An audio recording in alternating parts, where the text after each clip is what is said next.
Bien, ok jóvenes, muy buenas noches, somos el BSG Institute. En esta oportunidad vamos a continuar con el desarrollo de nuestra actividad de aprendizaje número 10. Ok, bien, a ver, estamos desarrollando el tema de desarrollo de un plan de continuidad de negocios. Ok, dentro de lo que es la guía de desarrollo de un plan de continuidad de negocios, estábamos viendo el tema de amenazas, ok, y vamos a continuar en este caso con el punto en el que nos habíamos quedado. ¿Okay? Dice, actividades empresariales críticas y los elementos que la ponen en riesgo. Una amenaza se define como un evento que puede desencadenar un incidente en la empresa, es decir, un incidente en la organización, produciendo daños muchas veces materiales o pérdidas inmateriales en sus servicios. ¿Ok?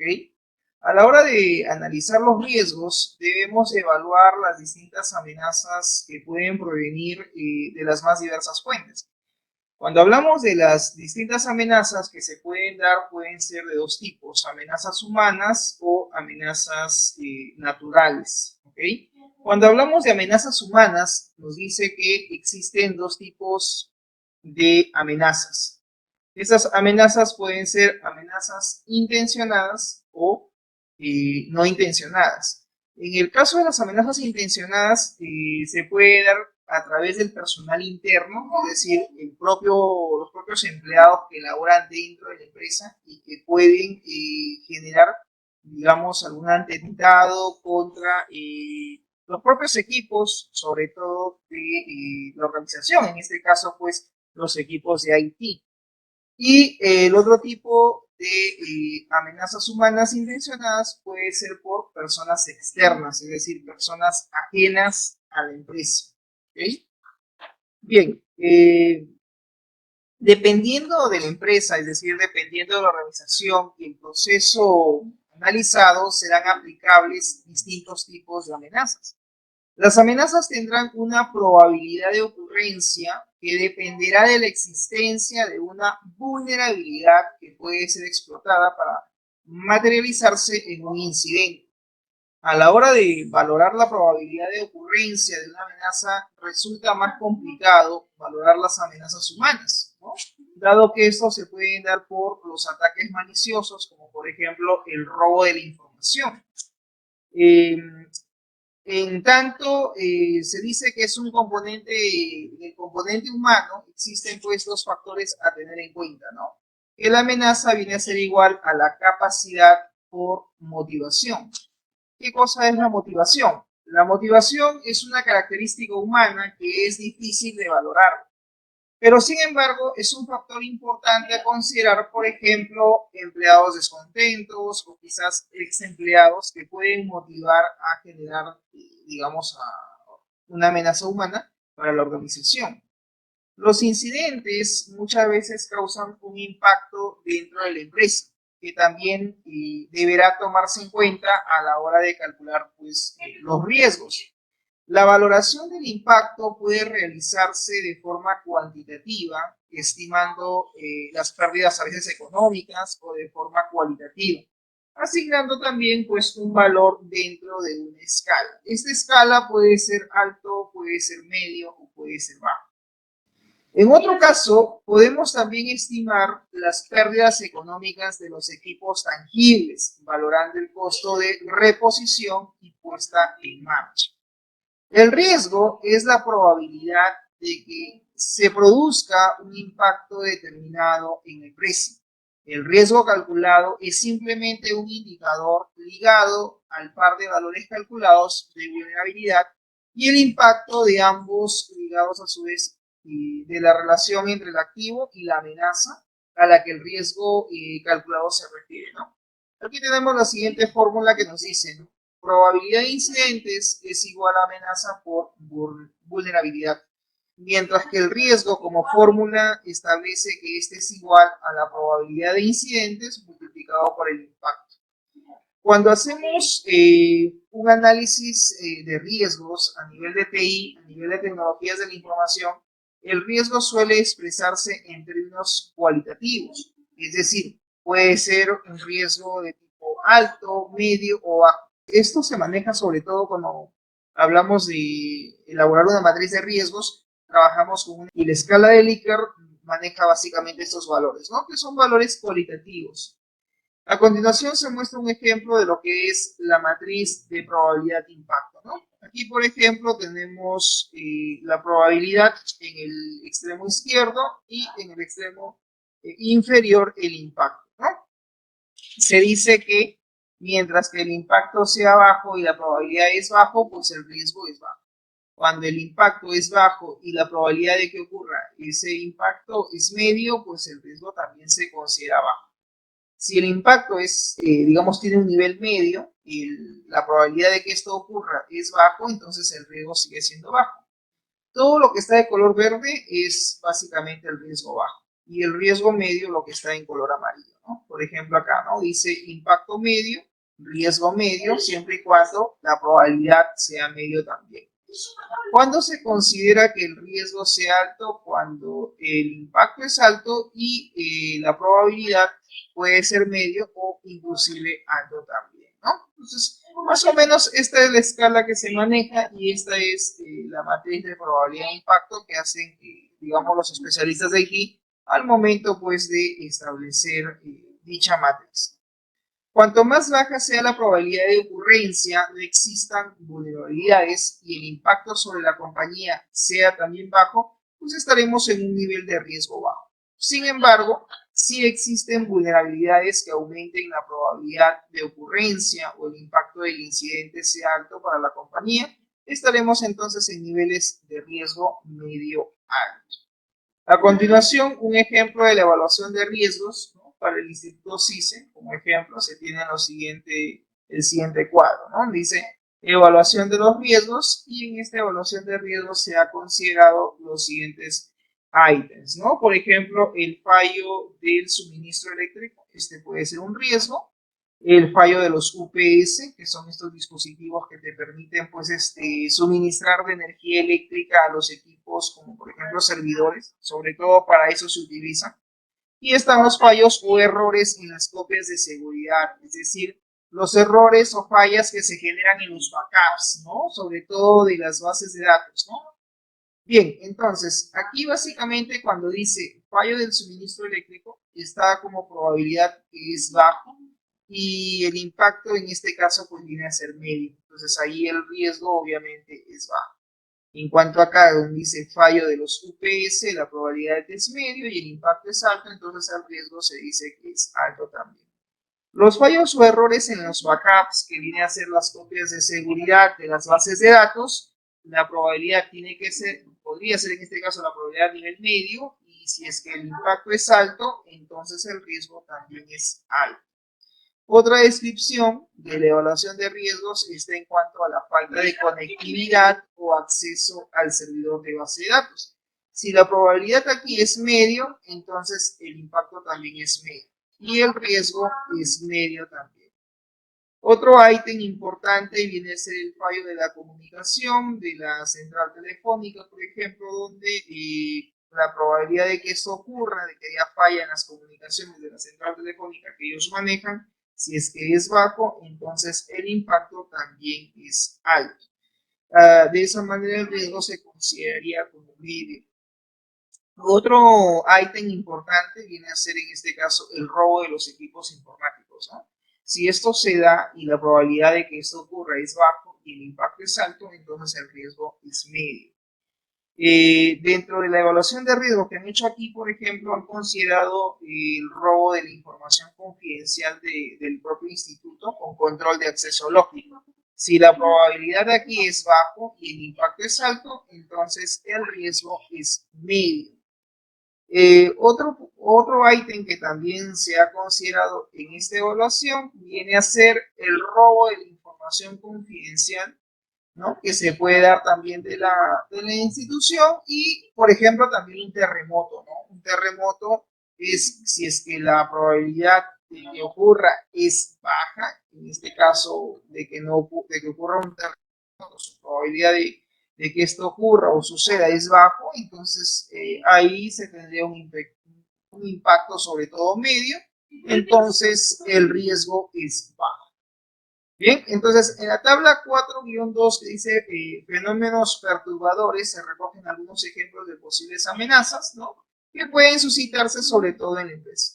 Del listado de amenazas debemos tener en cuenta aquellas que pueden afectar a la empresa, es decir, que pueden afectar a la organización de forma grave y sobre todo que puede valorar pues la probabilidad de que se convierta en un incidente real. En ese sentido, se formulan las siguientes preguntas que van a permitir tener un panorama mucho mejor sobre las actividades empresariales críticas y los elementos que ponen en riesgo al Instituto de Educación Superior. Surge aquí la siguiente pregunta y dice, ¿no? ¿Cuáles son las actividades críticas para la operación del negocio? Definitivamente, dentro de las múltiples actividades críticas que pueden afectar las operaciones de la empresa, las operaciones del negocio, se han considerado algunas de ellas en el siguiente orden, ¿no? Aquí, por ejemplo, en un primer ítem, un primer punto sería el fallo del suministro eléctrico. 2 sería el fallo de los UPS. 3 serían los fallos o errores en las copias de seguridad, es decir, en los backups, sobre todo pues en los backups de las bases de datos, ¿no? En el caso de ellos manejan, por ejemplo, Oracle. El punto 4 nos hace referencia a la falta de conectividad, por ejemplo, al acceso del servidor de la base de datos. Eso también podría ser otro punto. Así como también el fallo pues, de las comunicaciones en la central telefónica. 6, el robo de los equipos informáticos. 7, el robo de información confidencial en este caso, de la institución, con el control de acceso lógico. 8, robo de información confidencial de la institución, es decir, del instituto, ¿no? Sin un control, ¿no? De acceso lógico. Y 9, pues sería un terremoto. Surge aquí la siguiente pregunta y dice, ¿no? ¿Cuáles son las actividades comerciales que se les deberían de dar prioridad de recuperación si es que son interrumpidas, por ejemplo, por un desastre? En el Instituto de Educación Superior, CICE, tiene como actividad principal el proceso de capacitación y enseñanza a sus estudiantes, que son en verdad sus clientes. Por lo que la actividad comercial de esta empresa es sobre todo la educación superior técnica. La misma que puede ser interrumpida o puede ser en este caso vulnerada, ¿no? Por algún tipo pues de incidente o desastre, las cuales definitivamente podrían volverse una amenaza para el normal desarrollo del negocio. A continuación, se hace mención a las actividades prioritarias, también conocido como AP, que son las actividades prioritarias comerciales del Instituto Superior CICE, a las cuales se le deberían dar prioridad de recuperación si es que éstas se ven interrumpidas por algún desastre. Aquí tenemos las siguientes actividades prioritarias, ¿no? A restablecer en el caso de que ocurra pues alguna amenaza que ponga en riesgo la parte operativa, ¿no? Sus actividades comerciales, básicamente. Entonces, la primera actividad prioritaria que ellos tienen aquí es el proceso de dictado de clases en aula, como también en laboratorio de cómputo, así como en los laboratorios también de hardware, las cuales están a cargo del personal docente, donde se hace uso pues del recurso energético y también de los equipos de cómputo, así como los programas respectivos para cumplir con el objetivo del proceso de enseñanza-aprendizaje. Una segunda actividad que es importante para el instituto es el proceso de venta frente a una nueva matrícula, las cuales lo realizan básicamente las ejecutivas de venta, pues mediante el acceso al sistema informático que ellos actualmente manejan. Otra tercera actividad prioritaria es el proceso de pagos de matrícula y pensión, que se realizan en Caja, las cuales están a cargo del personal administrativo de Caja, quienes son pues los encargados de registrar dichos pagos. Estos pueden efectuarse en efectivo, es decir, pueden cancelarse con efectivo o quizás con tarjeta de débito o crédito, y emitir también pues los respectivos comprobantes de pago a través del uso del sistema informático. No obstante, el estudiante también puede efectuar el pago de matrícula o de pensión vía depósito a cualquiera de las cuentas de ahorros, ¿no?, que posee la institución a través de Interbank Banco de Crédito del Perú o Scotiabank. Luego deberá de acercarse al área de caja para realizar el canje respectivo de su comprobante de pago. Hay una siguiente pregunta que dice, ¿qué recursos se necesitan para mantener en operación a estas actividades ¿no? Dentro del instituto, dentro de la empresa? Definitivamente el recurso más valioso es, en este caso, pues la infraestructura, es decir, el local, ¿no? Puesto que la actividad prioritaria del Instituto CICE es la formación académica, que no es otra cosa pues que el dictado de clases, por lo que se necesita sobre todo contar con áreas habilitadas y que éstas estén equipadas pues, por un ordenador, ¿no? Sobre todo, y también por un proyector multimedia y también parlantes. Por otro lado, en los laboratorios de cómputo se requiere también de ordenadores de escritorio como monitores, CPUs, teclados y mouse, proyector multimedia, los switch o también conocidos como conmutador y un regulador de voltaje. En tanto, en los laboratorios de hardware que ellos como instituto manejan, pues tienen otro tipo de equipos de hardware, ¿no? Como por ejemplo, ellos cuentan pues con impresoras, ordenadores, CPUs, monitores, teclados y mouse. También están los switch, los cables de red, la caja de tomadatos, el multímetro, los alicates sobre todo, ¿no? Desarmadores, ya sea planos y estrellas, entre otros. Es decir, en el laboratorio de hardware ellos tienen todo lo que son las herramientas pues necesarias para poder impartir el dictado de clases en lo que es sobre todo pues ensamblaje, ¿no? Ensamblaje y reparación de computadoras. Muy bien, todos estos son recursos necesarios para poder ofrecer obviamente el servicio de capacitación y formación académica. Para el proceso de venta de una nueva matrícula o para el proceso de pagos de pensión y también pagos de matrícula, pues requieren de la operatividad de los ordenadores del área de ventas, así como también los ordenadores del área de caja respectivamente. Así como también se necesita tener o contar con la conectividad y acceso al servidor de la base de datos mediante pues, el sistema informático. ¿Y eso qué implica cuando hablamos de tener conectividad y acceso al servidor? Es de que tiene que darse mediante una red, en este caso la red de área local, la red LAN, la cual debe de estar obviamente operativa. Todo esto se trabaja en el paso 1.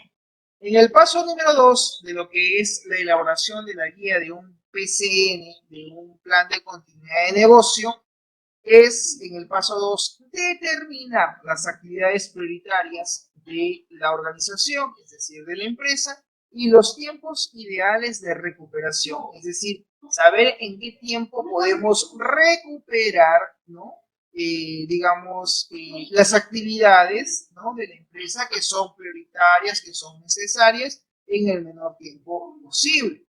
Analizando así cuál es el producto o servicio que sustenta al Instituto Superior CICE y que se ha determinado básicamente porque éste ofrece un servicio siendo el de la formación académica de sus estudiantes, la cual se realiza a través del dictado de clases, ¿no?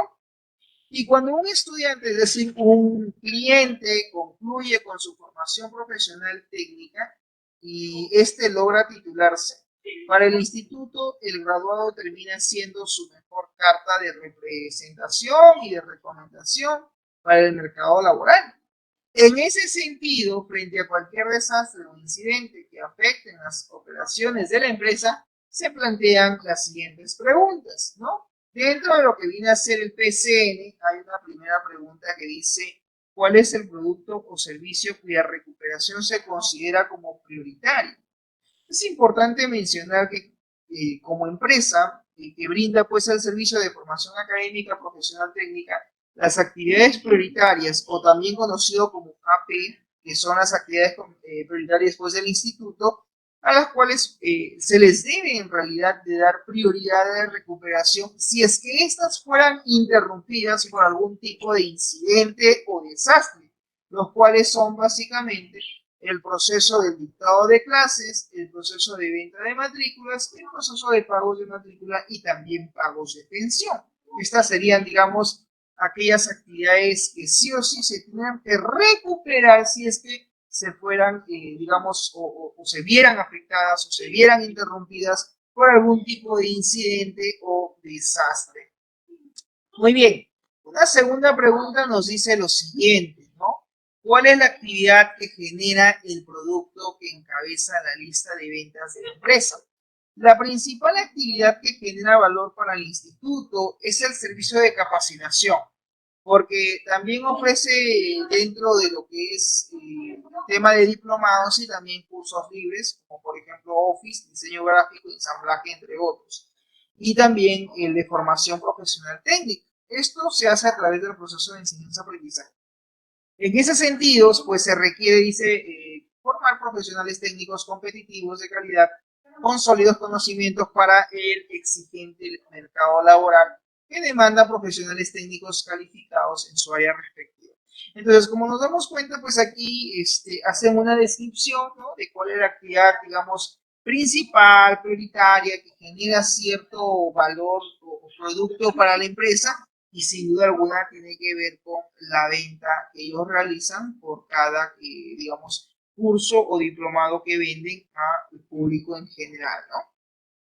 Muy bien. Hay una siguiente pregunta que dice, ¿cuál es el local que más vende dentro de tu empresa?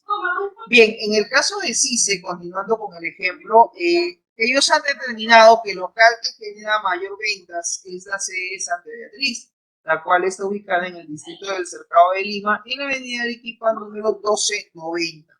Por lo que es muy necesario mantener pues la continuidad del negocio y en esta sede y otras sedes también se encuentran en la ciudad de Lima, siendo una sola en la que existe por ahora, que es la ciudad de Arequipa.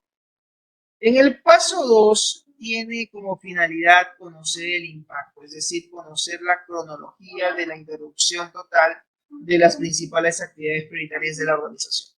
Para ello se debe de considerar el tiempo que transcurriría para que la interrupción de dichas actividades se vuelva pues inaceptable para la empresa, ¿no? A este periodo de tiempo se le conoce como periodo máximo o periodo tolerable de interrupción.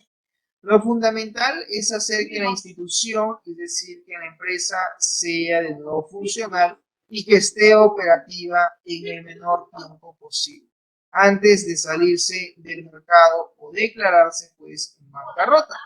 Lo importante en este sentido es llevar a cabo un análisis que es de centrarse en los impactos causados por la interrupción de las operaciones, dejando a un lado los factores de riesgo.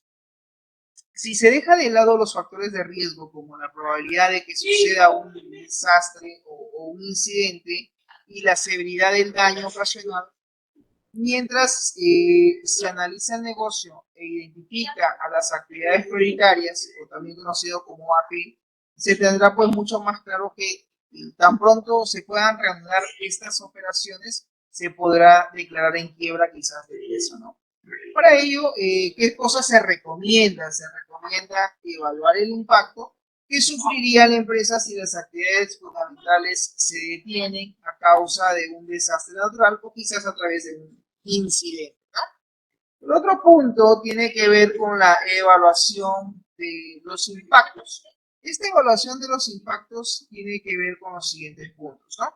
En el formulario 2-1 nos dice que se debe anotar básicamente las actividades prioritarias de la empresa y comparar cuál es la importancia de estas.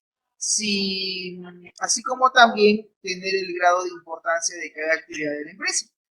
Esta se puede hacer mediante una línea de producto o servicio. Para ello se recomienda evaluar según dos criterios que tienen que ver con los impactos internos y los impactos externos. Aquí se recomienda básicamente evaluar primero cuáles han sido los impactos externos, ¿no?, los cuales pueden afectar sobre todo a los usuarios, es decir, a los clientes y a la sociedad en general. En ese sentido, es fundamental plantear las siguientes interrogantes que nos van a permitir realizar la mejor evaluación de dichos impactos.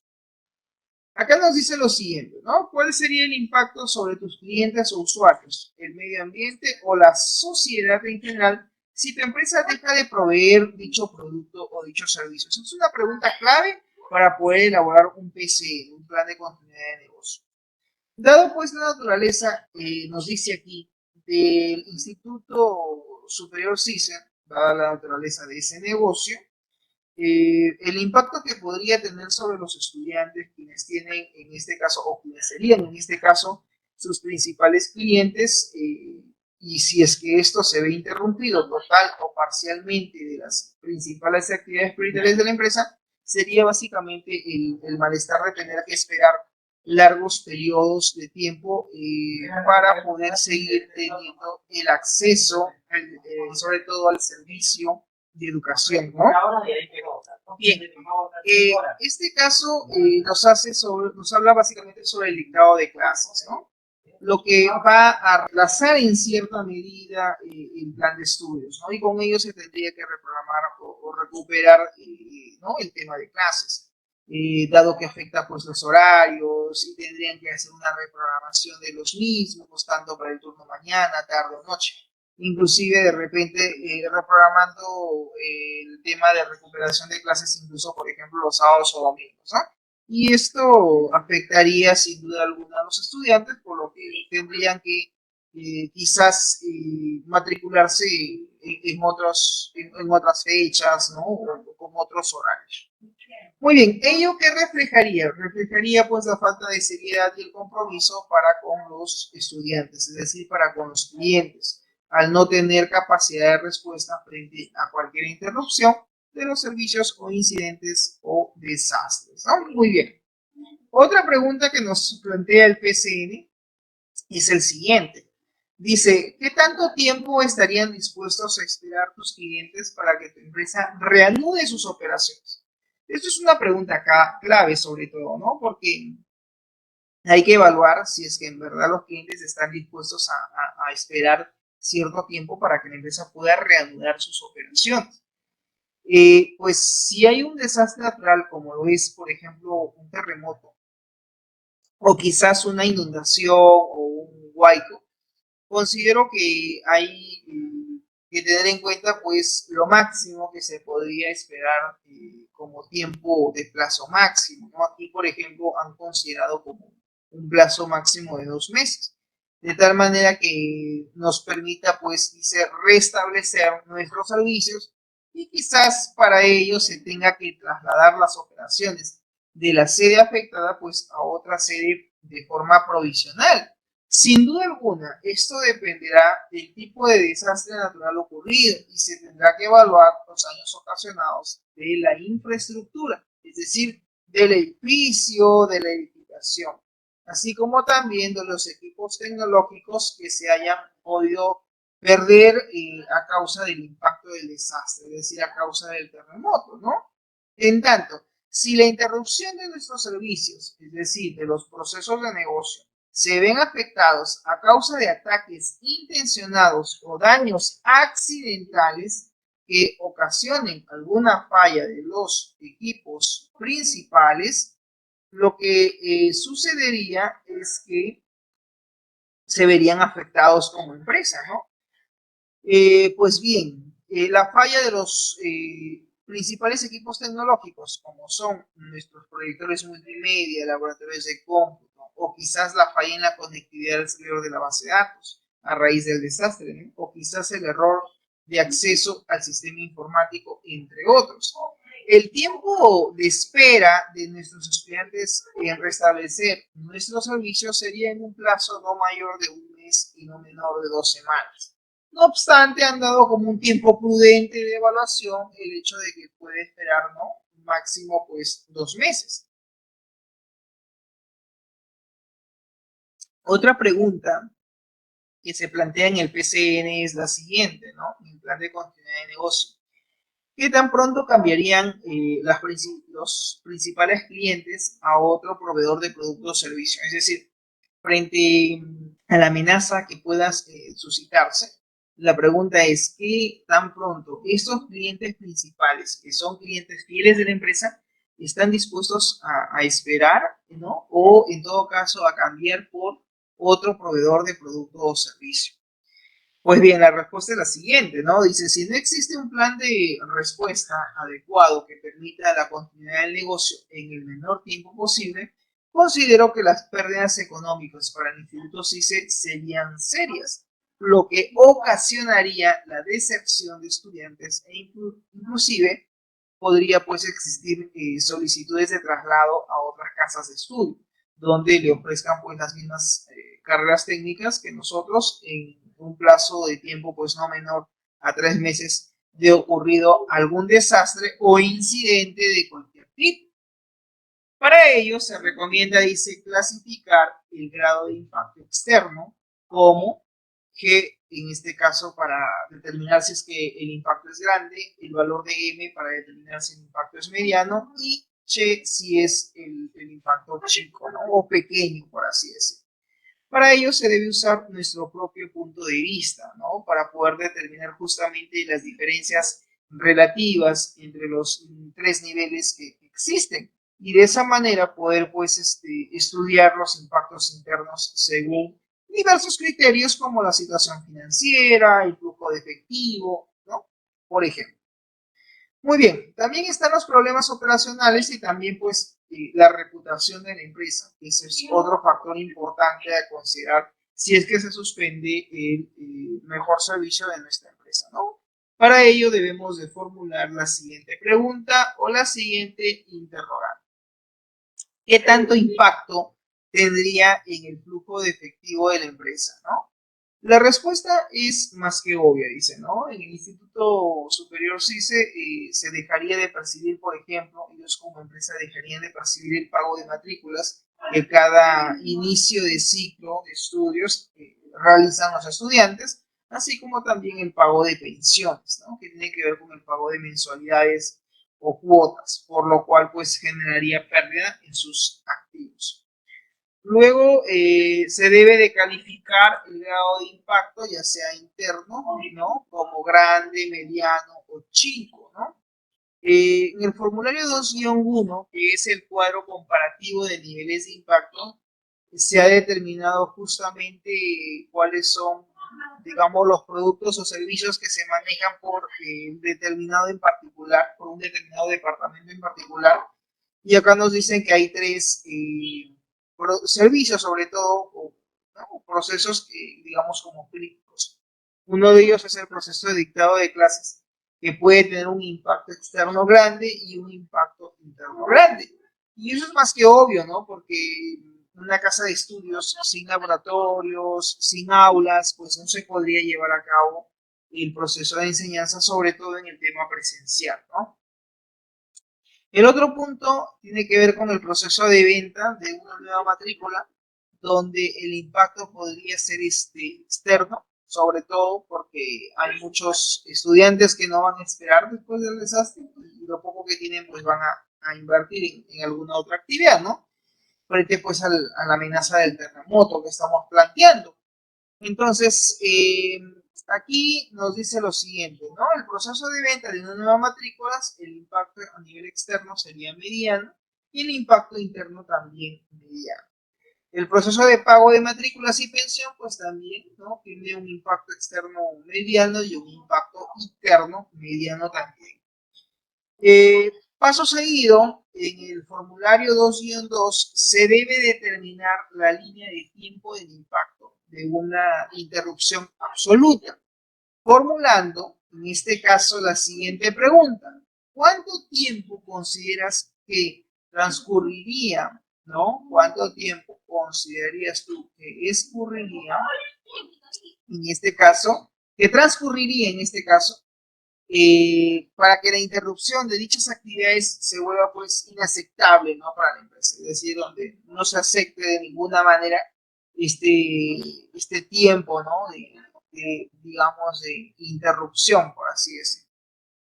Pues bien, dice, a este periodo se le conoce como el periodo máximo, un periodo máximo tolerable de interrupción.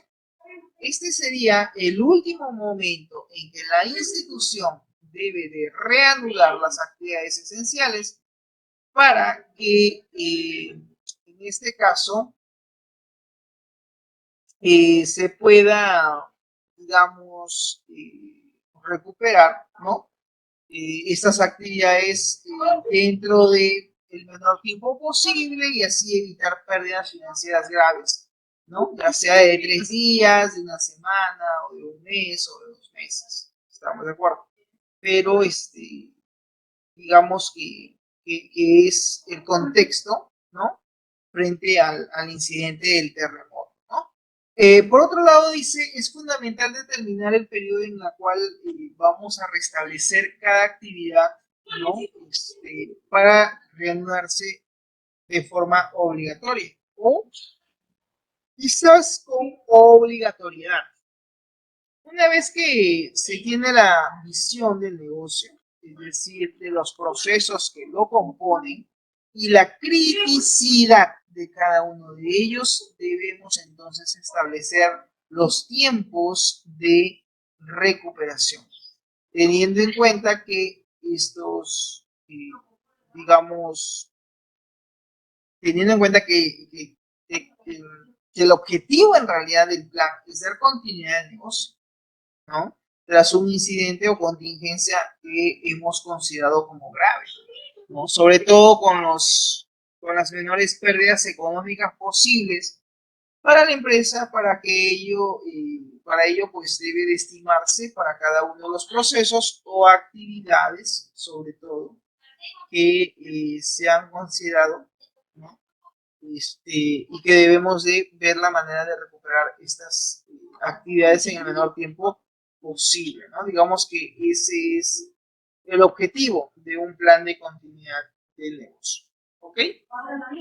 Muy bien, a continuación tenemos un cuadro que viene a ser parte del formulario 2-2, que es el periodo máximo tolerable a la interrupción del servicio, ¿no? De esta actividad, digamos, comercial por parte del instituto, ¿no? Aquí tienen un periodo máximo que es tolerable, que decir que pueden decir muy bien. Si esa actividad se afecta, lo que se puede esperar es 2 semanas, un mes, y eso lo va a tener que determinar en gran parte de la ley de sistemas, ¿ok? Muy bien. Si hablamos de cuáles son los departamentos que manejan los productos o servicios, nos dice lo siguiente, ¿no? Tenemos el proceso del dictado de clases que tiene como mínimo, como tiempo prudente, digamos, o como tiempo máximo, ¿no? A la interrupción digamos, de poder recuperar las actividades, lo han clasificado de 3 maneras, ¿no? Como un periodo máximo tolerable de interrupción, de mínimo, de en este caso 2 semanas, un intermedio de un mes y un máximo de 2 meses. ¿Cuál sería el tiempo de recuperación ideal? Aquí, según el análisis, se ha determinado que el tiempo ideal sería de 5 semanas, ¿no? Por ejemplo. Asimismo, también está el proceso de venta de matrículas, ¿no? El mínimo es 1 semana y el máximo es un mes. Otra actividad es el proceso de pago de matrículas y pensión, cuyo periodo máximo tolerable a la interrupción es de 1 semana y como tiempo intermedio 2 semanas y el tiempo máximo están dispuestos a esperar de un mes. Lo ideal es que esto se dé en 5 días, es decir, que en 5 días pueda nuevamente restablecerse el periodo de conectividad con lo que implica pues, la interrupción de dicha actividad, ¿no? Así como su tiempo máximo de un mes y su tiempo ideal de 5 semanas. Muy bien, una vez analizado, ¿no? Una vez analizado y evaluado los impactos internos y externos de cada una de las actividades y los tiempos ideales de recuperación, se puede seleccionar las actividades prioritarias de la empresa. Para esto debemos hacer uso del formulario 2-3, que va a reescribir cuáles son las actividades básicamente prioritarias que debemos de restablecer, ¿no? Muy bien, aquí se maneja un formulario que es el formulario 2-3 que dice actividades prioritarias y tiempos ideales de recuperación. Por cada actividad prioritaria que la empresa haya analizado que es importante, digamos, recuperar frente a la amenaza que se está dando, que en este caso se está planteando como un terremoto, al ser un instituto, pues tiene 3 actividades prioritarias. No olvidemos que las actividades prioritarias son las actividades que le generan ingresos a la empresa. Entonces, en el caso del instituto, tienen el proceso del dictado de clases, tienen el proceso de venta de matrícula nueva, y tienen también el proceso de pagos de matrícula y de pensión. En el caso del proceso de dictado de clases, ellos han considerado 5 semanas, ¿no? Que viene a ser un mes y una semana. Y para el resto han considerado como un tiempo ideal no más de 5 días, ¿no? Esos son los tiempos, digamos, que se han evaluado de forma cualitativa. En definitiva, determinar las AP, actividades prioritarias de una empresa, nos da una visión holística de cuáles son los procesos y actividades que debemos de proteger, así como también de sus recursos respectivamente. Esto con prioridad de recuperación de cada uno de ellos, junto con los tiempos ideales de recuperación tras un incidente o un desastre. Dentro de esta guía de lo que es la recuperación frente a desastres, está el paso 3. Y el paso 3 tiene que ver con determinar básicamente qué necesitas para la continuidad de tus actividades prioritarias. O sea, ¿qué necesitamos para poder continuar con estas actividades que son necesarias para la empresa y que no pueden quedar, digamos, sin actividad, que no pueden quedar, digamos, detenidas, ¿no? Acá nos dice lo siguiente, las AP, las actividades prioritarias, dependen en virtud de diversos recursos internos y externos. En el caso, pues, de una interrupción de negocio, se requiere que dichos recursos estén disponibles y listos de modo que puedan reanudar estas actividades prioritarias de la empresa. En el paso 3, ¿qué cosa es lo que debemos de identificar y de enumerar como recursos necesarios? Para eso existe el formulario 3-1. A continuación, vamos a hacer mención a cuáles son estos recursos que se necesitan para la continuidad de estas actividades prioritarias, que en este caso viene a ser para el Instituto Superior CICER. Frente a un incidente o desastre que, digamos, ponga en riesgo los servicios que brinda dicha casa de estudios, se ha evaluado y considerado los siguientes recursos.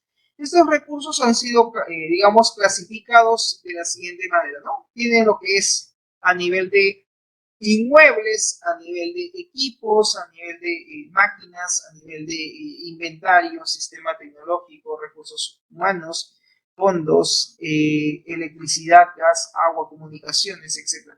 Vamos a ir viendo cada uno de ellos de forma breve para ver cuáles serían estos tipos de recursos, ¿no? En lo que es inmueble tiene que ver pues con la infraestructura, sin duda alguna tiene que ver con el local, y cuando habla de equipos pues habla de todos los equipos necesarios para poder continuar con las actividades prioritarias de la empresa. Ellos, por ejemplo, necesitan sí o sí contar con una central telefónica, con un file server, con un patch panel, con un router, con switch, con UPS, con aire acondicionado, ordenadores de escritorio, servidor de antivirus, los famosos endpoint, con servidor de aplicaciones, servidor de base de datos. En este caso, pues ellos trabajan con el gestor de base de datos relacional de Oracle.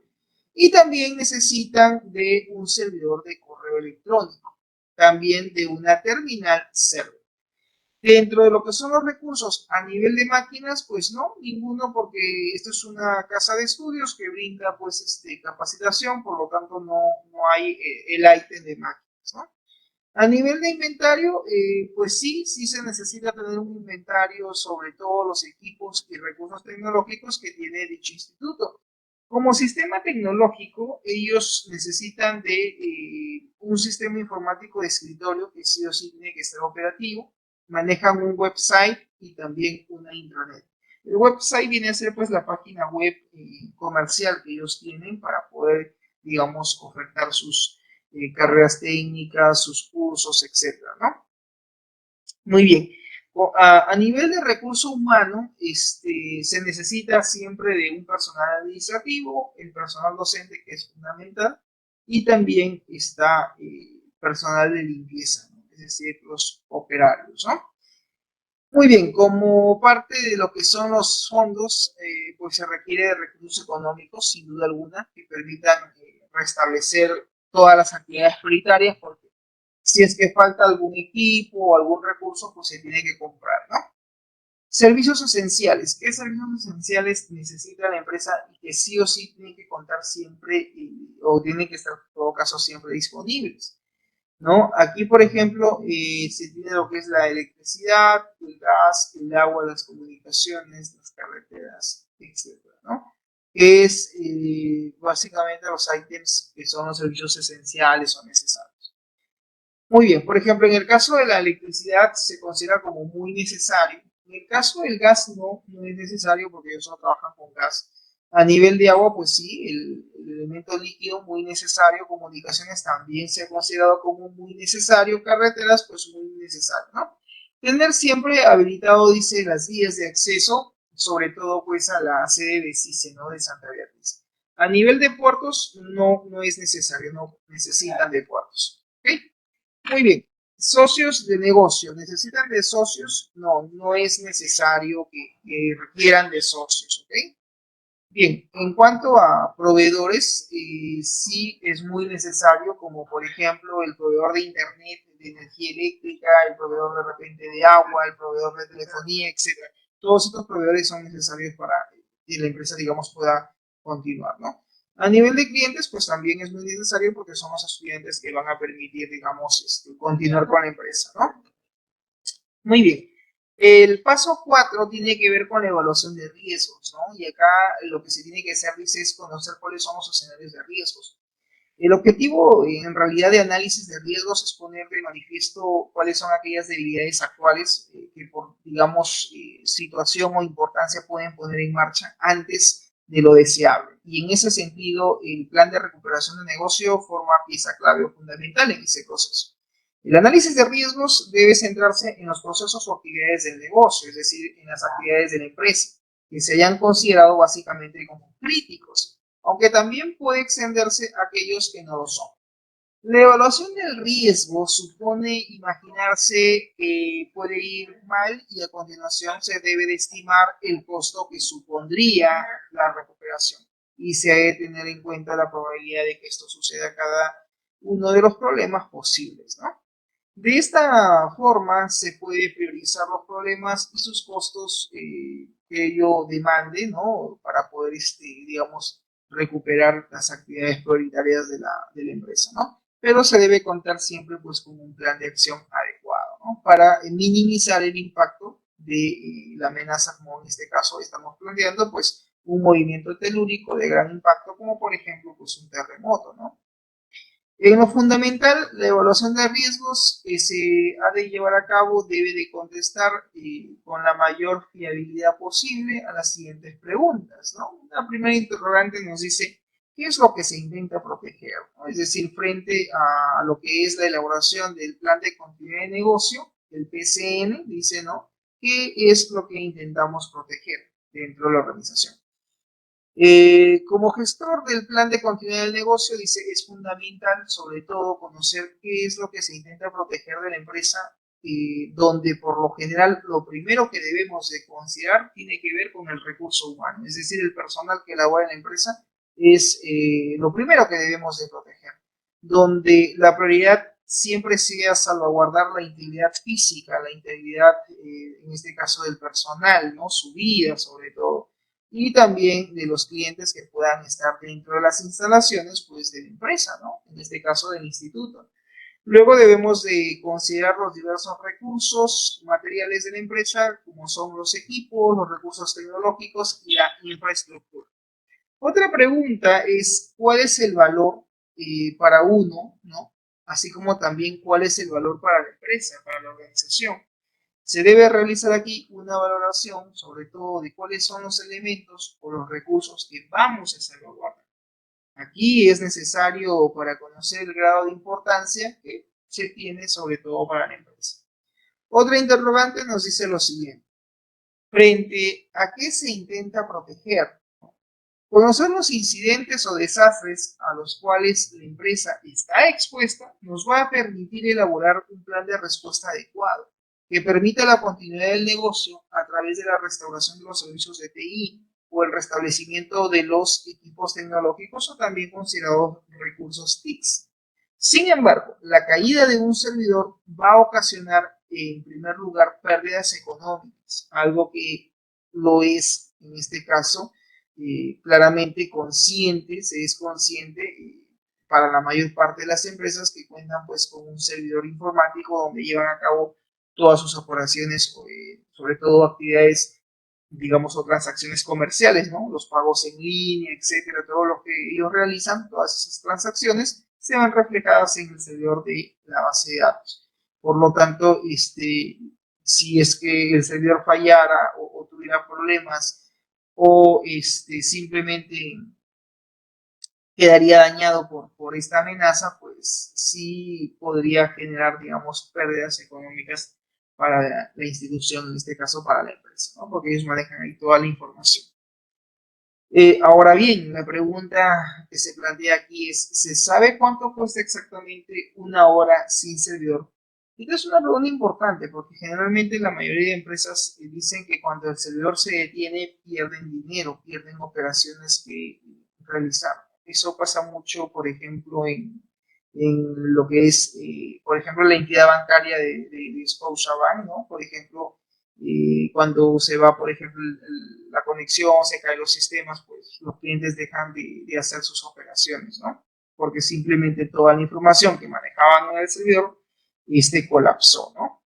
Aquí los costos que se generan por cada hora de no funcionamiento varían en realidad, ¿no? Y esto también está en función al tamaño de la empresa, ¿no? Y tenemos que tener en cuenta además de que en ellos confluyen tanto los gastos de producción, que tiene que ver con cuánto tiempo se ve privado un empleado de realizar su tarea, como también los gastos llamados de oportunidad, ¿no? Que son básicamente ventas, retomar el contacto con los clientes, ¿no? Vía web y en algunos casos quizás pueden ser irrecuperables esos clientes, ¿no? Muy bien. Para evitar apagones del servidor por causas físicas, tales como incendios, inundaciones, fluctuaciones en alimentación o sabotajes del hardware, así como también las salas de los servidores y los centros de datos, pues se han de observar ciertas medidas de seguridad, ¿no? Y todo esto comienza con la elección de su localización, por lo cual, por ejemplo, se debe de desestimar los sótanos, ¿no? Ya que estos implican también el riesgo de inundación por rupturas de tuberías, ¿no? O causa el colapso del buzón de desagüe. Y esto, sin duda alguna, limitaría el personal autorizado y si fuera necesario también protegerse con controles de seguridad. No olvidemos que la habitación donde se guardan los servidores no es un lugar de trabajo permanente. Ante el riesgo de incendio, los sistemas de prevención y extinción compensan los posibles daños ocasionados por un incidente de este tipo y por lo tanto debe de incluir la instalación también de puertas o cortafuegos, sistemas de alarma, extintores en este caso de mano, etcétera, ¿no? Entonces, todos estos puntos hay que considerarlos, sobre todo porque es necesario ya en lo que es el análisis de riesgos, ¿no? Porque tiene que ver pues con manejar sistemas de prevención y extinción, ¿no? Muy bien, otra de las medidas adicionales de seguridad incluyen el almacenamiento seguro de materiales inflamables, ¿no? Aislamiento del cableado y la utilización de los materiales de aislamiento técnico, sobre todo de aislamiento térmico, y también el de insonorización adecuados, ¿no? Los aparatos técnicos transforman la energía eléctrica en calor, de tal forma que la luz directa, dice, en una habitación podría ocasionar un un aumento perjudicial de temperatura. Para evitar caídas de servidor y errores en los datos debido al sobrecalentamiento y también en este caso, ¿no? También, por ejemplo, el tema de la humedad, ¿no? Que también puede afectar a los equipos.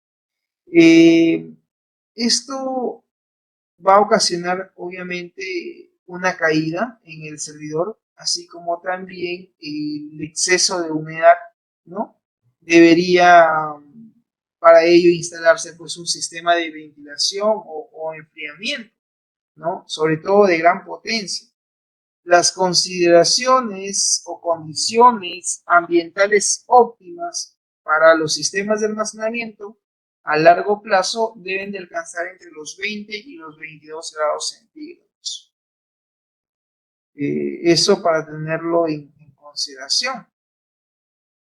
Por último, hay que tener en cuenta también la condición fundamental para el buen funcionamiento de un sistema informático, que es la estabilidad del flujo eléctrico. Según los expertos, una interrupción de más de 10 milisegundos podría ser responsable de fallos, ¿no? O de errores en los servidores. Los generadores de energía, en este caso, pueden ayudar a,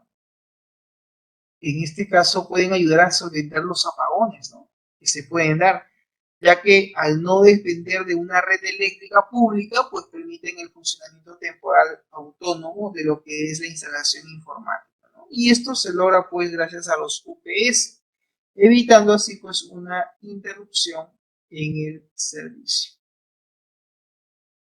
Muy bien, hay otra pregunta importante acá que dice, ¿cuál es la probabilidad de que ocurra un ataque o desastre para la empresa? Conocer el grado de probabilidad de que ocurra tal incidente, en este caso, y la empresa como tal, el instituto como tal, es importante que conozca el grado de probabilidad de que ocurra tal incidente o desastre, ¿no? Así como el grado de impacto que puede ocasionar, ¿no? Y también el riesgo al cual se va a ver afectado. Todo esto va a permitir a la empresa estar mejor preparada, sobre todo cuando llegue el momento, pues, de dar respuesta a cualquier evento que tenga, pues, el normal funcionamiento de sus actividades, ¿no? Y, en cierta manera, también debemos analizar cuáles son estos ataques o desastres que pueden ocurrir, ¿no? Esto para determinar el grado de probabilidad de que esto suceda. ¿Cuál es el análisis de riesgos en cuanto a cómo es que esto funciona, ¿no? Como esquema? Es decir, en otras palabras, el esquema del análisis de riesgos. ¿Okay?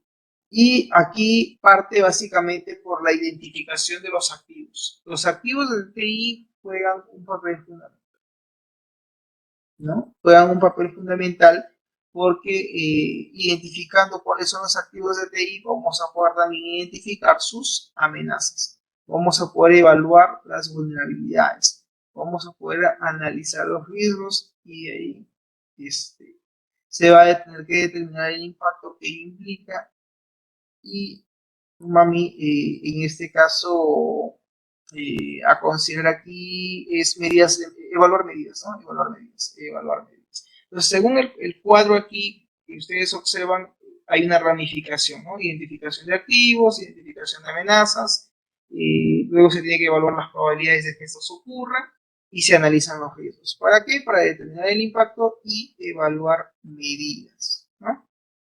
A continuación dice, se ha identificado claramente cuáles son los riesgos que pueden amenazar seriamente al instituto, en este caso de Educación Superior CICE, los cuales son los siguientes.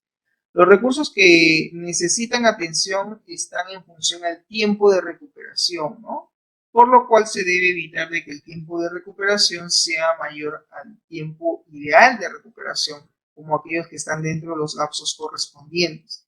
Si la recuperación de los servicios son esenciales, como en el caso de la electricidad, del agua, el teléfono, entre otros, toma más, digamos, que un tiempo ideal de recuperación, se debe de reconsiderar incluso los tiempos de espera, ¿no? A que esos servicios pues sean, digamos, accesibles y que además son esenciales y que muchas veces están fuera del control de la empresa. El siguiente paso se evalúa, dice, el nivel de impacto y las probabilidades de que pase cada riesgo, marcándolos como alto, en este caso la letra A, mediano, la letra B y en este caso la escala de bajo, la letra B. De esta manera se da alto A, mediano M y bajo B. Finalmente, podrás darle prioridad a cada uno de los riesgos después de haber hecho la evaluación, ¿no? Y en la tabla 4-1, que es parte del formato de la guía del PCN, nos dice lo siguiente. Aquí vamos a determinar la escala de los impactos y probabilidades, ¿no? Se lo iban a trabajar de esa manera. A ver, como grado alto se determina como alto siempre y cuando la probabilidad de que ocurra, ¿no? Cierta amenaza sea muy probable.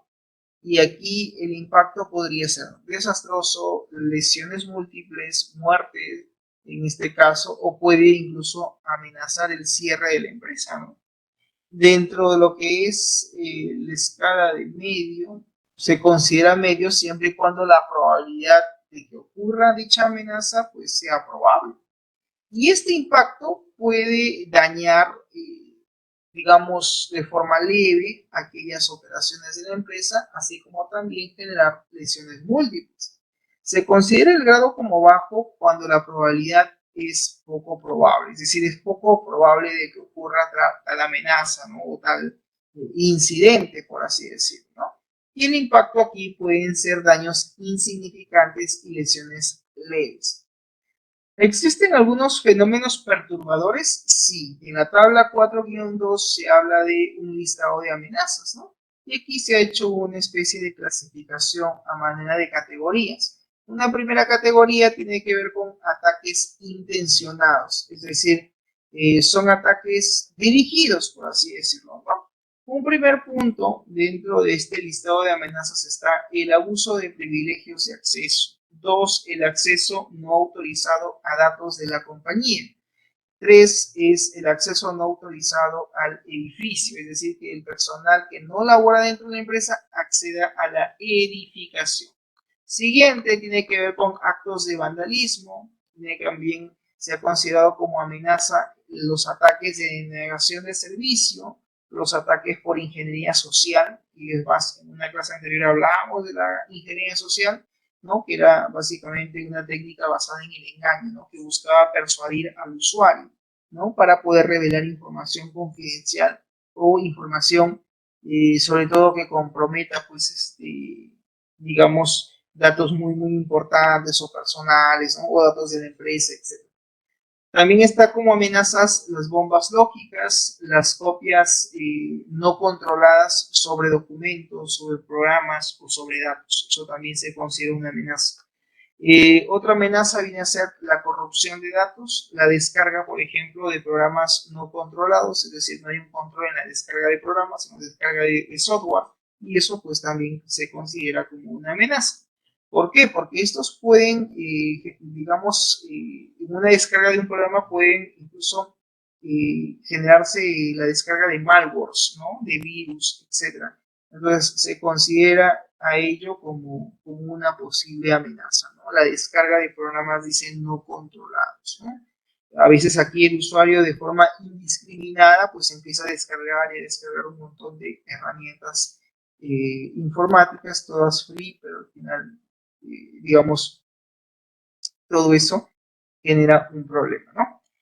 Muy bien, tenemos también otra amenaza, los errores en el mantenimiento de los equipos de cómputo, errores intencionados, la falta de conectividad o acceso al servidor de la base de datos, fuego intencionado, es decir, que alguien intente pues, quemar las instalaciones de la empresa, incumplimiento legales intencionados, la intercepción de las líneas de comunicación, pues eso también es una amenaza, la introducción de virus, ¿no? A raíz, digamos, de un sismo, ¿no? Algunos hackers tratan de atacar, por ejemplo, la red de una empresa con malware, ¿no? Con virus. Otra amenaza, la manipulación de los datos, ¿no? Que se da, la manipulación incluso en los programas, la manipulación del hardware, la manipulación de líneas de comunicación. También está, por ejemplo, la radiación electromagnética. El robo de documentos también es otra amenaza, el robo de equipos, el robo de programas, sobre todo con que tiene que ver con la licencia, ¿no? La licencia de software. El uso de software malicioso, ¿no? Robos intencionados, troyanos, es otra amenaza. El uso de software, digamos, no autorizado por parte del personal, eso también se considera otra amenaza.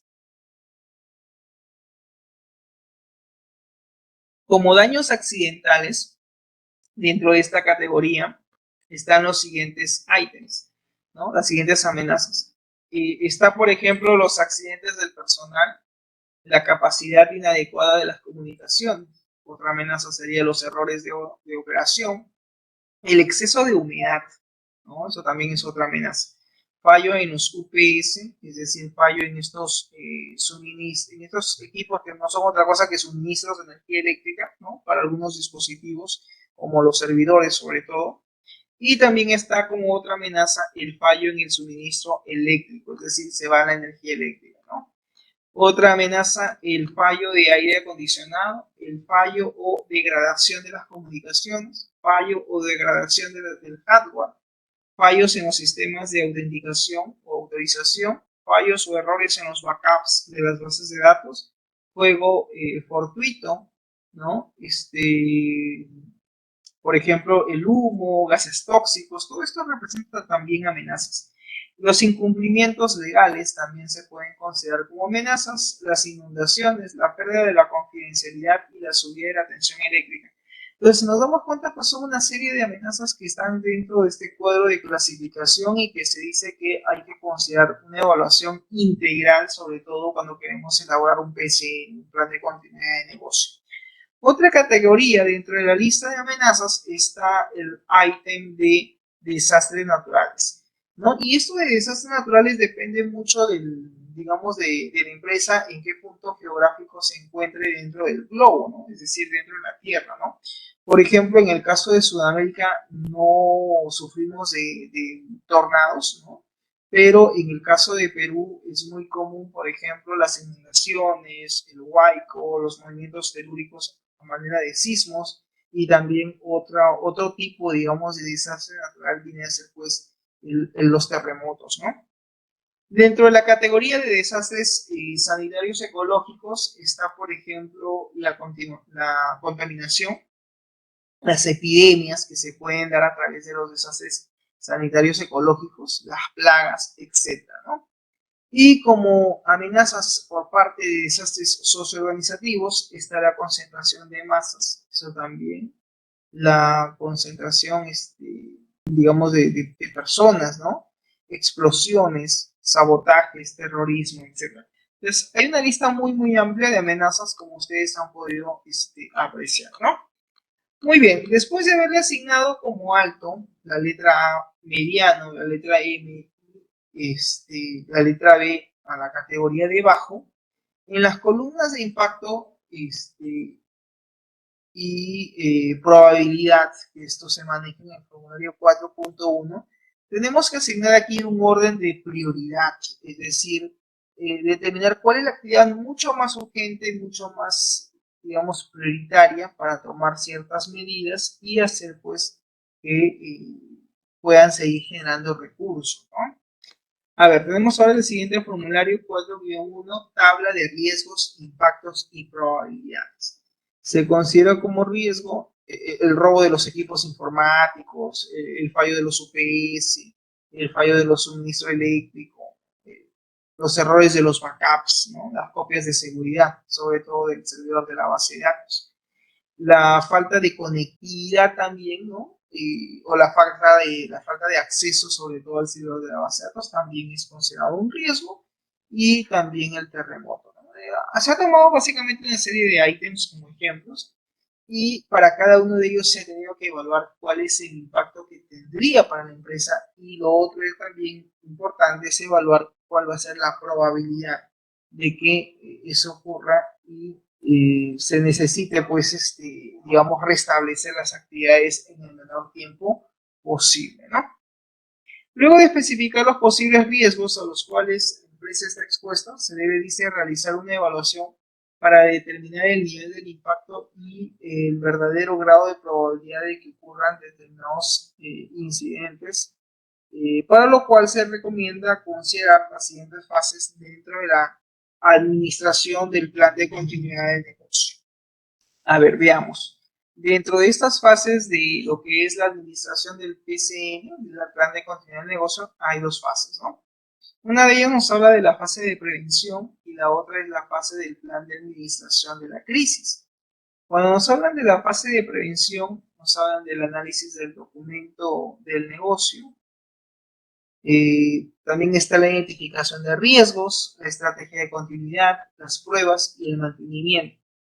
En la fase del plan de administración de crisis está la evaluación, está la activación y el retorno a la normalidad. Ok, aquí tenemos el formulario 4-2 que nos habla de la tabla de extinción de daños.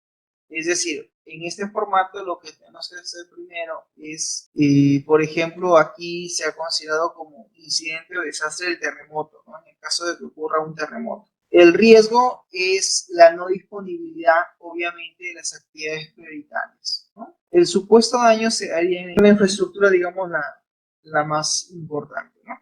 Bien, dentro de este cuadro que tenemos los recursos necesarios a nivel inmueble, a nivel de equipo, maquinaria. Bien, continuando. Como recursos internos, entonces tenemos al inmueble, ¿no? Aquí dice nivel del daño, habrá que determinar cuál es el nivel de impacto, ¿no? Del daño, que puede ser en este caso alto, medio o bajo. Aquí lo que se va a determinar es la cantidad de días que nos va a demandar restablecer, sobre todo, el tema de la recuperación, el recurso que se está evaluando o analizando y en qué tiempo se va a recuperar, ¿no? Es decir, va a volver a estar operativo. Aquí, por ejemplo, han considerado en este cuadro una semana como mínimo. Bueno, una semana no son otra cosa que 7 días, ¿no? Y en este tiempo tiene que haber una serie de medidas. Y estas medidas se consideran como medidas necesarias, ¿no? Por ejemplo, en el caso del terremoto como incidente o desastre y el riesgo es la no disponibilidad, pues, de la infraestructura, ¿no? Del local, ¿no? Frente a un desastre de este tipo, puede poner en amenaza, ¿no? Y en riesgo a la empresa. Hay ciertas medidas, ¿no? Por ejemplo, a nivel de infraestructura, a nivel de inmueble, dice, una medida necesaria es el refuerzo antisísmico, sobre todo para edificios, así como también implementar la señalización de zonas seguras y de riesgo en caso de la infraestructura. Bien, a nivel de maquinaria y equipos, que son los otros recursos necesarios, acá han dado como tiempo estimado 30 días. Entonces, si se dan cuenta, cada, cada semana pues son 7 días, ¿no? Y nos dice aquí 30 días. Entonces, aquí, por ejemplo, el mes que se supone va a venir el consumo, será pues el mes de marzo, ¿no? Para el mes de marzo, más o menos. Y sobre eso, pues, se tendría que trabajar, ¿no? Bien. Otro recurso necesario tiene que ver con la maquinaria y equipos. En la maquinaria y equipos han considerado como tiempo de recuperación 30 días. Digamos que estaría disponible el ítem de maquinarias y equipos. ¿Cuál es aquí el tema de las medidas necesarias, ¿no? Una primera medida sería retirar del lugar altos o vulnerables. Tiene que ver sobre todo con los equipos, ¿no? Los equipos tecnológicos que pueden ser pesados, por ejemplo, y que pueden caerse, que pueden dañarse.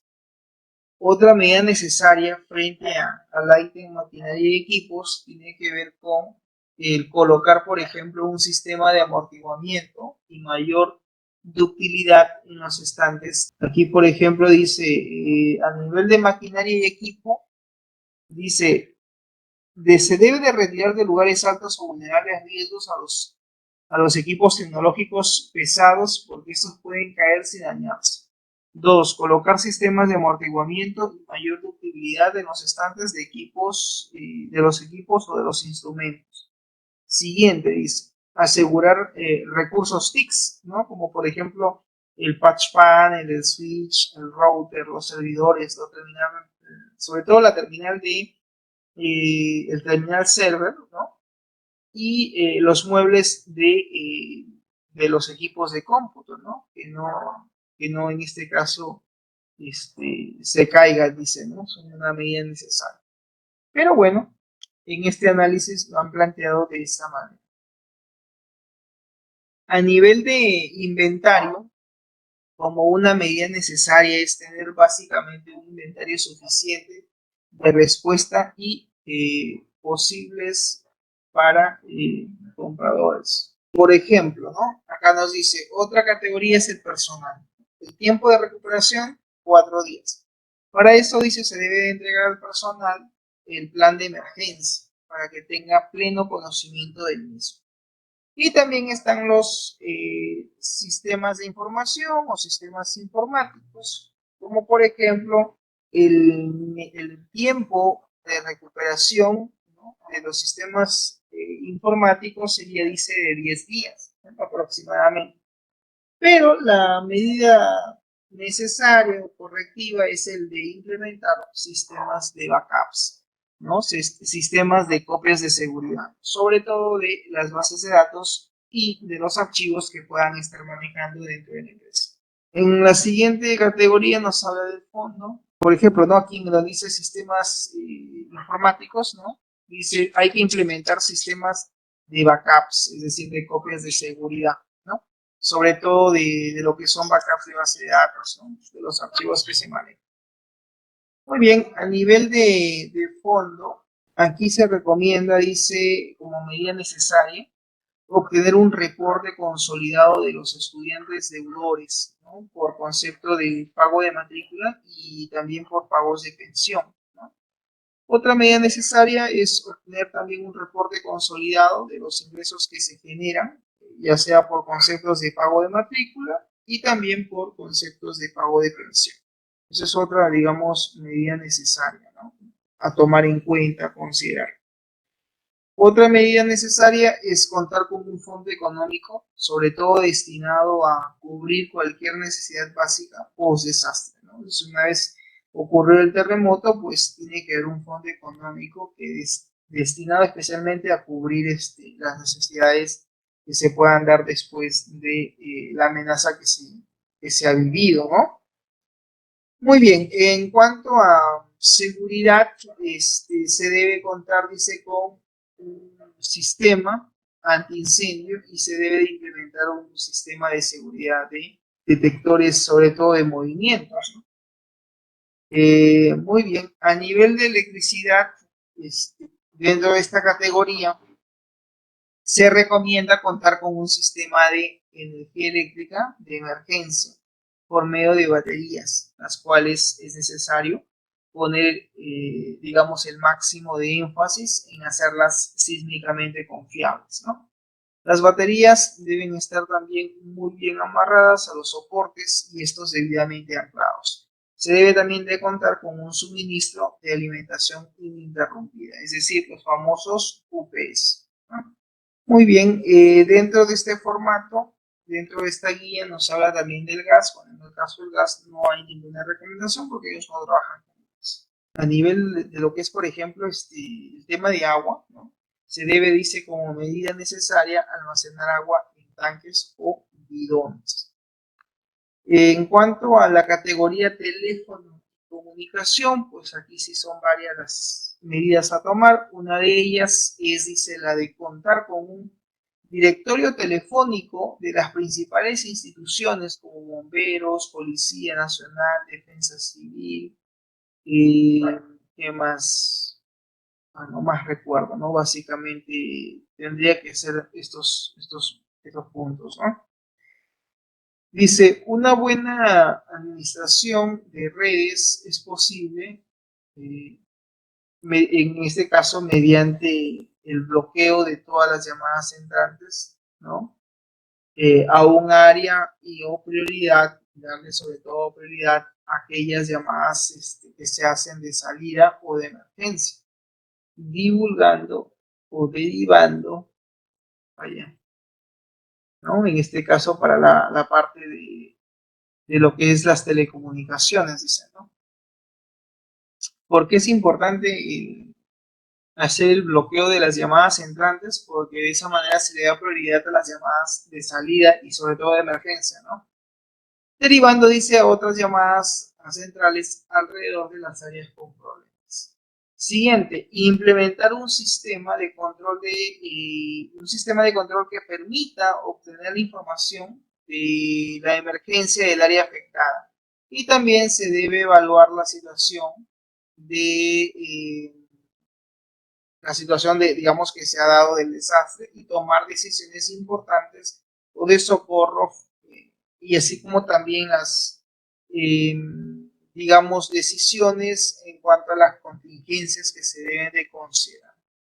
A nivel de tránsito y comunicación, se debe de implementar una ruta de escape para quienes deben evacuar la emergencia, y también deberíamos de, en este caso, considerar, ¿no? Considerar el proveedores directos, por ejemplo, ¿no?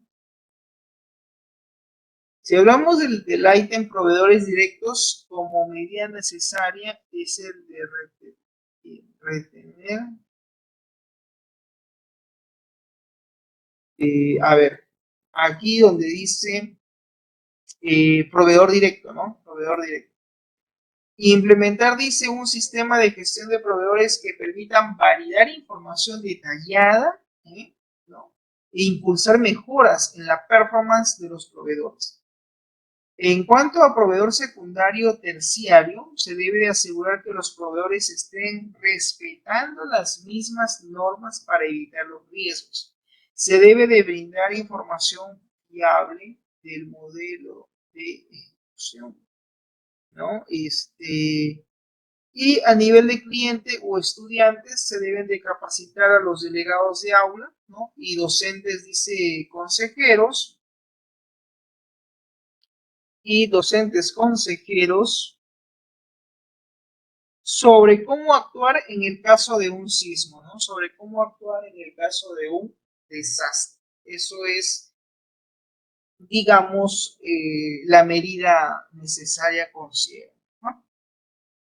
Muy bien, como proveedor secundario o terciario, debemos asegurar que los proveedores estén respetando las mismas normas para evitar los riesgos. También se debe de brindar información fiable del modelo de auditoría de proveedores que ha sido verificado respondientemente. ¿Ok? Muy bien. A nivel de clientes o estudiantes, capacitar a los delegados de aula, ¿sí? Y también a los docentes consejeros de cómo actuar o cómo hacer, para que asistan, en este caso, ya, a ver acá. Siguiente ítem, ¿no? Nos dice lo siguiente. Acá, siguiente ítem. También se debe, dice, buscar auspiciadores para la donación de herramientas como barretas, picos, palas, etcétera, ¿no? Esto es, sobre todo, que después del terremoto a veces queda escombros, entonces alguien tiene que hacer la limpieza de escombros, ¿no? Entonces, por eso el tema de la bolsa, ¿no? Bien, ok, continuamos entonces. Nos dice ahora lo siguiente. El riesgo aquí sísmico, ¿no? El riesgo sísmico es el producto de la amenaza o peligro sísmico por la vulnerabilidad de una instalación o una estructura particular y por el costo que también esta genere, ¿no? O esta representa. Considerando todas estas incertidumbres asociadas, es evidente que al no poder modificar la amenaza, la única salida para minimizar el riesgo es reducir sustancialmente la vulnerabilidad. Para una adecuada percepción del riesgo sísmico, es necesario también considerarlo desde un informe probabilístico. Ya, entonces nos dice acá lo siguiente, ¿no? Dice, el riesgo sísmico es el producto de la amenaza o peligro sísmico por la vulnerabilidad de una instalación o estructura particular y por el costo de esta. Considerando todas las incertidumbres asociadas, es evidente que al no poder modificar la amenaza, la única salida para minimizar el riesgo es reducir sustancialmente la vulnerabilidad. Para una adecuada percepción del riesgo sísmico, también es necesario considerarlo desde un informe probabilístico, un enfoque probabilístico, donde se tomen en cuenta los niveles inherentes de incertidumbre tanto de la amenaza sísmica como de la vulnerabilidad. Por lo tanto, al minimizar las incertidumbres o variabilidad, se reducirán los valores de los riesgos asociados, ¿no? Siguiente, estrategias de supervivencia. Las estrategias de supervivencia consisten en planificar e implementar las estrategias de continuidad del negocio para llegar a los tiempos ideales de recuperación que se han establecido en el paso 2.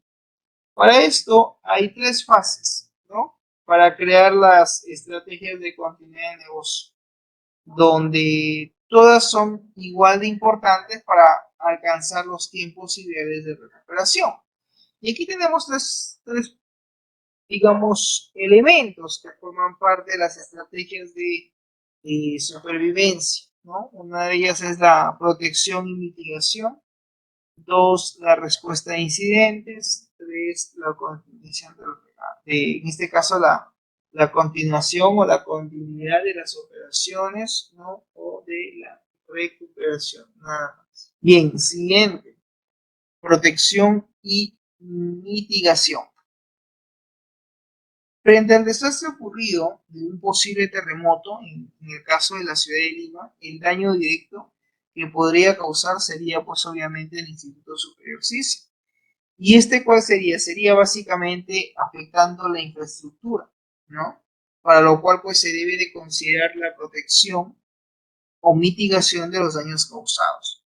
¿Para qué? Para que se puedan restablecer las actividades prioritarias lo antes posible de acuerdo a los tiempos ideales. Bien, a ver, dentro de este punto que dice protección y mitigación, cuando ocurre pues el desastre, una vez ocurrido el desastre como es un posible terremoto, se tiene que no solamente considerar la protección o mitigación de los daños que puedan causar este terremoto, para que se puedan restablecer actividades prioritarias lo antes posible.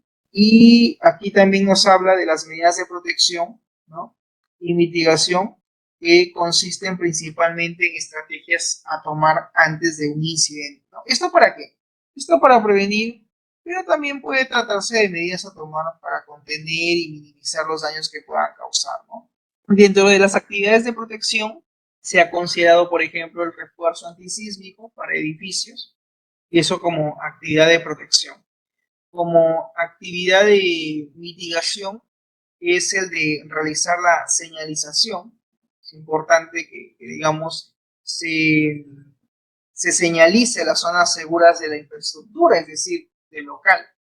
Y también se debe de almacenar agua en bidones. Es otra también actividad de mitigación. Siguiente, alejar a los estudiantes de las ventanas prudencialmente. Es importante que estén alejados dentro digamos, de las ventanas porque estos podrían colapsar o caerse, ¿no? Se debe también indicar verbalmente qué zonas son las más peligrosas dentro de la sede, dentro del instituto, ¿no? Siguiente actividad de mitigación, entregar a los docentes un plan de emergencia para que estos tengan pleno conocimiento del mismo y también se debe de indicar a todos cuáles son las zonas vulnerables, ¿no? Que podrían colapsar ante un sismo y sin duda alguna también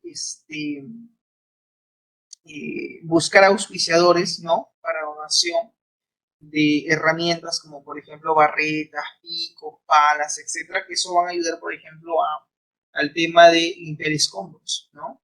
Eso también es importante dentro de lo que viene a ser pues un PCN frente a la evaluación de amenazas, ¿no? Bien, ¿qué otra actividad hay que considerar? Implementar, dice, botiquines con alcohol, ¿no? Y también con algodón y gas, eso es importante, ¿no? Frente a cualquier, digamos, incidente que pueda ocurrir y que pueda quedar, digamos, un empleado o un docente o un estudiante en este caso, porque estamos hablando del instituto, herido a raíz del movimiento telúrico, a raíz del terremoto y que de repente por ahí ha sufrido algún corte o algún golpe, etcétera, y se requiere pues de una pronta atención. Formar también dice una brigada especial con personal capacitado, ¿no? Que ayude a la evacuación de la infraestructura, es decir, que ayude a la evacuación del local. ¿Okay? También se debe de incluir en los planes de estudio de las diversas especialidades un curso de gestión o de medidas de seguridad con temas relacionados pues a la gestión de incidencias, la gestión de riesgos, las medidas de prevención, eso también es importante. Capacitar a los delegados de aula y docentes consejeros de cómo poder actuar sobre un caso de sismo o un terremoto, digamos, ¿no? Que pueda ocurrir para que sepan cómo actuar. Contar también con un directorio telefónico de las principales instituciones que permitan brindar apoyo frente al desastre como bomberos, Policía Nacional, Defensa Civil, hospitales, el NOR, CEDAPAL, etc. ¿Ok? Muy bien, y por último tenemos el punto que habla de las respuestas frente a la emergencia. Cuando hay una interrupción de las actividades de la empresa, es decir, cuando hay una interrupción de las actividades de negocio, ¿no? En este caso el instituto, que vienen a ser las AP o actividades prioritarias, se debe estabilizar la situación y eliminar los peligros. Esto se debe básicamente hacer mediante la protección de los colaboradores, es decir, el personal administrativo, el personal docente, el personal de mantenimiento y limpieza, y también de los clientes, ¿no? Los clientes en este caso son los estudiantes, ¿no? Las propiedades y las operaciones. Lo anterior debe hacerse inmediatamente para poder prevenir que una situación de emergencia se convierta en una crisis incontrolable, ¿no? La primera prioridad es proteger y rescatar a las personas. La siguiente prioridad sería eliminar las amenazas, proteger los recursos como por ejemplo inmobiliario, equipos tecnológicos y también los recursos TICS, ¿no? ¿Esto para qué? Para poder prevenir los daños y desastres secundarios. En ese sentido, la respuesta ante la emergencia debe ser la siguiente. Primero, crear un plan de evacuación, es importante. Dos, desarrollo y confirmación de medidas de seguridad. Tres, activar el sistema de comunicación. Cuatro, revisión de redes de agua y desagüe. Cinco, evaluación de los daños de la infraestructura de la institución, es decir, de la empresa, como por ejemplo evaluar los daños de las aulas, los laboratorios de cómputo y las oficinas incluso administrativas. También se debe elaborar un reporte, ¿no? Un primer reporte sobre los daños que se han ocasionado y se debe también rescatar los pocos recursos que hayan sido afectados por el desastre, como carpetas, pizarras, equipos de cómputo, proyectores multimedia, entre otro tipo de recursos TICS. Se debe finalmente establecer también cuáles serán los espacios temporales para poder continuar con el proceso de enseñanza-aprendizaje, que es la actividad principal del instituto, su razón de ser, ¿no? Y se debe también observar cuántas aulas, por ejemplo, temporales se pueden implementar o se necesitan implementar. También debe hacerse un desplazamiento de equipos de cómputo que den una primera respuesta, ¿no?, a la emergencia, dado que se requiere de equipos para poder, digamos, desarrollar las actividades de enseñanza. Siguiente, verificar el peligro existente de las aulas o laboratorios de cómputo en el caso que estos estén a punto de colapsar a raíz, pues, de la amenaza del terremoto, ¿no? Y se debe también evaluar y determinar el número de ambientes que han quedado sin daños para poder evaluar si es que estos en verdad pueden ser, digamos, utilizados posteriormente por el desastre, en el caso de que sea necesario o sea posible su utilización. Dentro de las estrategias de recuperación y continuidad, en esta fase se involucra también la planificación y la implementación de estrategias de continuidad y reanudación de las actividades prioritarias. Para esto se debe de realizar lo siguiente, ¿no? Contar con estrategias de continuidad que centren en restablecer las actividades prioritarias de forma inmediata usando medidas alternativas o temporales, y también se trata de recuperar las operaciones para que estén de igual nivel que antes del incidente o del desastre. En ese sentido, se ha realizado una lista de acciones a llevar a cabo en el Instituto Superior CICE para reanudar sus actividades prioritarias en el menor tiempo posible. Contar con un local alternativo de operaciones es importante. Realizar también el respaldo de los sistemas informáticos y de las tecnologías a través de backups o copias de seguridad que se deben de realizar en la nube. Siguiente, solicitar apoyo a los bomberos para poder ayudar a rescatar a las personas que se encuentren atrapados, por ejemplo, entre los escombros. Solicitar apoyo al Hospital Rivagliati para la atención a los heridos. Eso también es otra medida importante. Pedir el apoyo a la Policía Nacional o Serenazgo para salvaguardar los robos o saqueos que puedan producirse, ¿no?, en el Instituto Superior CICE, en este caso en la sede de Santa Beatriz. ¿Por qué? Porque es allí donde se está enfocando el PCN, es allí donde se está enfocando el plan de continuidad del negocio. Otro punto importante tiene que ver con el personal de mantenimiento y limpieza, que no son otra cosa que los operarios, así como también el personal administrativo, que deben de reincorporarse a su labor, ayudando a la pronta rehabilitación de las labores académicas.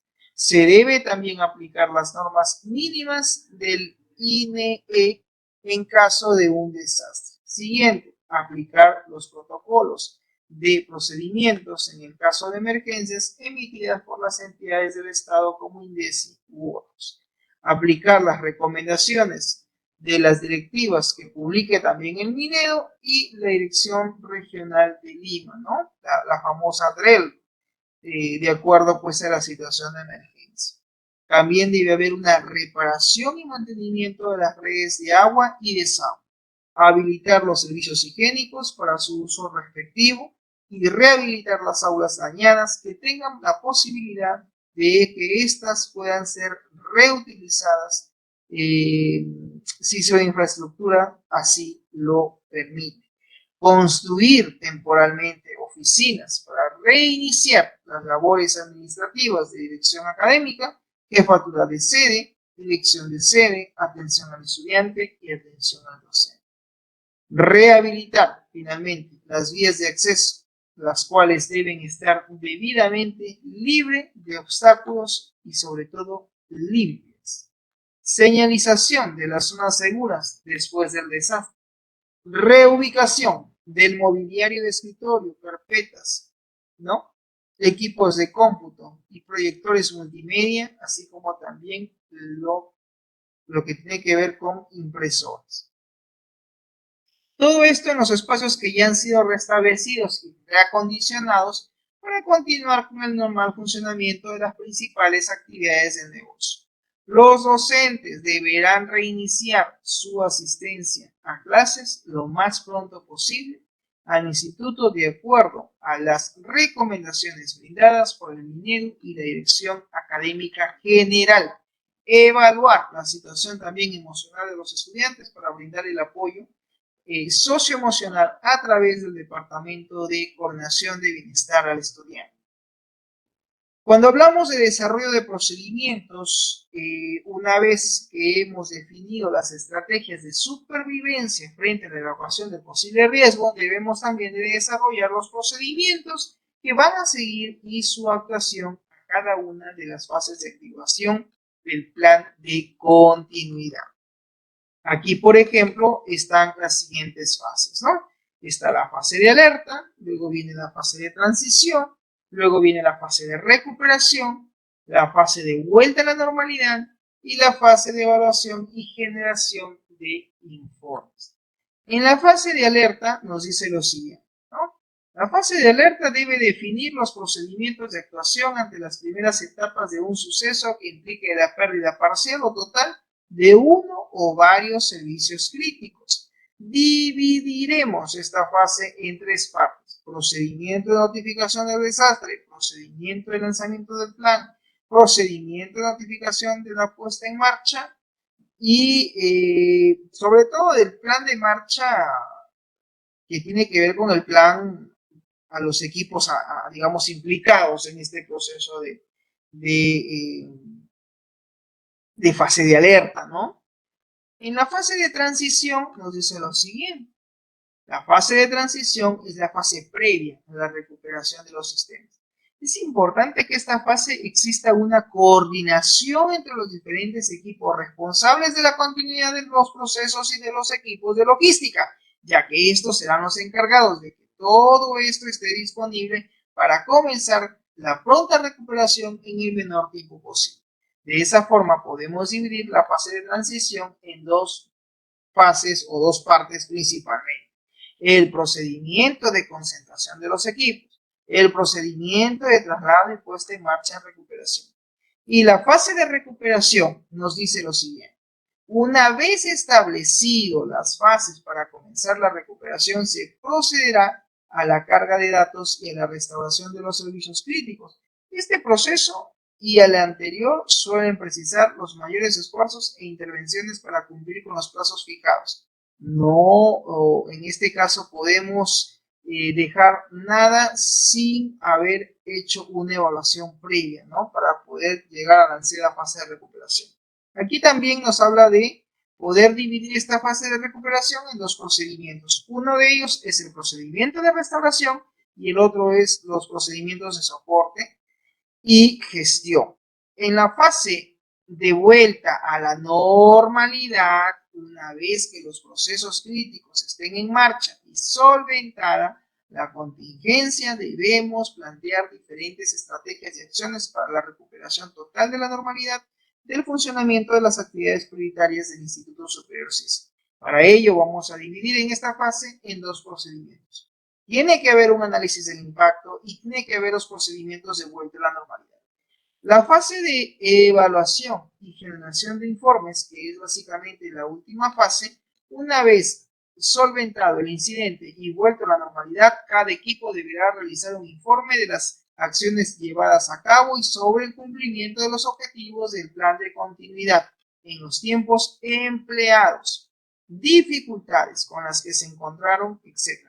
Toda esta información servirá para valorar si el plan funcionó según lo planeado, así como conocer también los posibles fallos y en su caso tenerlos en cuenta para la adecuación o mejora de él mismo. ¿Ok? Bien, jóvenes, de esta manera entonces hemos llegado al final de nuestra sesión del día de hoy. No sé si habrá alguna pregunta o consulta por parte de ustedes. ¿Cuestiones? ¿Ninguna? Bien, ok, si no es el caso, eso sería todo de mi parte. Muchas gracias por su atención y conmigo será hasta la próxima, Dios mediante. Nos vemos, que tengan buenas noches. Chau, chau.